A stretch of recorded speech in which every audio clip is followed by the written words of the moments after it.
اور پان میں خون سفید ہو گیا. سگے بھائی نے سوئی گیس میٹر لگوانے کے بہانے بہن سے مکان کے کاغذات گوشت سے گھر کے باہر لے کر بیٹھی انصاف کی مانگ کر رہی ہے. اللہ واسطے رسول دا واسطہ پانی ہے, میں تواڈے تے قرآن پاک دا واسطہ پانی, میری مدد کی. پاک پتن میں سگے بھائی نے ظلم کی داستان رقم کر دی. سوئی گیس میٹر لگوانے کا جھانسا کر بوڑھی بہن کا مکان اپنے نام کروا لیا. 7 روز سے گلی میں بیٹھی انصاف کی منتظر. پاک پتن کے محلے ظفر آباد کی خاتون زینب بی بی کا کہنا تھا کہ لگوانے کا جھانسا دے کر مکان کے کاغذات پر انگوٹھا لگوا لیا. 3 گھر سے باہر لے کر بیٹھی ہوں.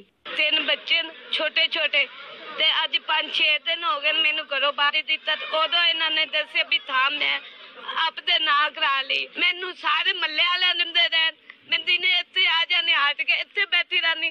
جتنے تائیں میری آواز جاندی ہے میں انہاں دے پرچہ دوا دے تے میرے حصے دی مینو تھا ملی جاوے, ہور میں کچھ بھی نہیں چاہتی. علاقہ میں دی مگر خاتون کے بااثر بھائی کے خلاف کوئی کاروائی نہیں کی گئی. اس محلے دے وچ کہہ لو کہ عرصہ داز تو یہ رہ رہی ہے. اندے بھائیاں نے میٹر دا گیس والا میٹر لوان دے بہانے اندے کول انگوٹھے لوا کے تے اندی جگہ اپنے قبضے چ لے لئی ہے.